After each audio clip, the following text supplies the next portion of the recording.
अधिकांश लोग यह मानते हैं कि विनायक दामोदर सावरकर इंग्लैंड बैरिस्टर की डिग्री लेने गए थे, लेकिन जिन्होंने सावरकर के जीवन को निकट से जाना है वह इस सत्य से दूर नहीं है कि सावरकर के इंग्लैंड जाने का पहला उद्देश्य भारत के स्वतंत्रता संग्राम को सीधे बरतानवी धरती तक ले जाना था, ताकि अंग्रेजों को उनके ही देश में भारतीयों के संग्राम का ताप अनुभव हो सके। इंग्लैंड में उन्होंने श्याम जी कृष्ण वर्मा, मैडम बीकाजी कामा, सरदार सिंह राणा, मदन लाल ढींगरा, वीएस अय्यर, निरंजन पाल, वीरेंद्रनाथ चट्टोपाध्याय, लाला हरदयाल, एमपीटी आचार्य और अन्य महान क्रांतिकारियों के साथ मिलकर दमनकारी अंग्रेजों की राजनीतिक हत्याओं के लिए बम पिस्तौल और बम मैनुअल की खरीद और तस्करी जैसे कई क्रांतिकारी कृत्यों को अंजाम दिया।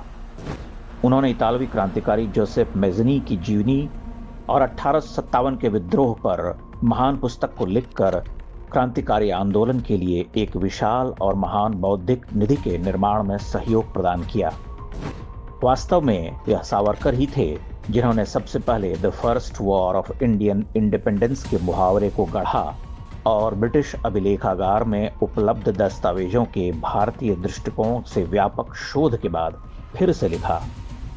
संभवतः गृह मंत्री अमित शाह एकमात्र ऐसे व्यक्ति हैं जिन्होंने उन्हें 1857 की स्मृति को जीवित रखने का श्रेय प्रदान किया है। वामपंथियों ने सावरकर को अंग्रेजी जासूस कहा था। यह बात सरासर गलत, निराधार और उनके विराट व्यक्तित्व के लिए अपमानजनक है। सच तो यह है कि सावरकर की गतिविधियों से अंग्रेज इतना डर गए थे कि उन्होंने उन्हें डी श्रेणी यानी खतरनाक अपराधी के रूप में वर्गीकृत किया था। वे उन्हें हर कीमत पर भारत प्रत्यर्पित करवाना चाहते थे और इसके लिए उन्होंने पूरा जोर लगा दिया था। यहाँ तक कि हेग में स्थित अंतर्राष्ट्रीय न्यायालय में फ्रांस के साथ एक बड़ा विवाद भी हुआ था ताकि वह सावरकर को पकड़ सके।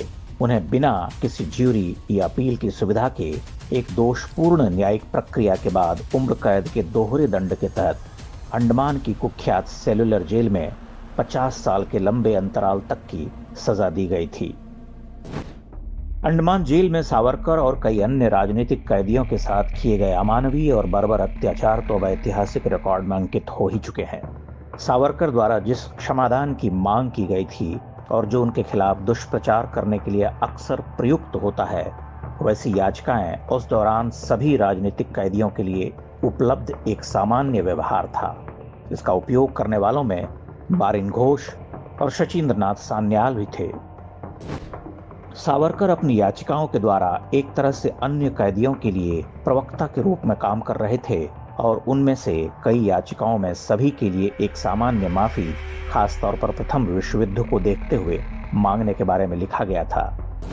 सावरकर का साक्षात्कार करने वाले सर रेजिनाल्ड क्रेडॉक जैसे ब्रिटिश अधिकारियों ने कहा कि उन्होंने जो कुछ भी किया उसके लिए उन्हें किसी प्रकार का खेद या पश्चाताप व्यक्त करने के लिए नहीं कहा जा सकता।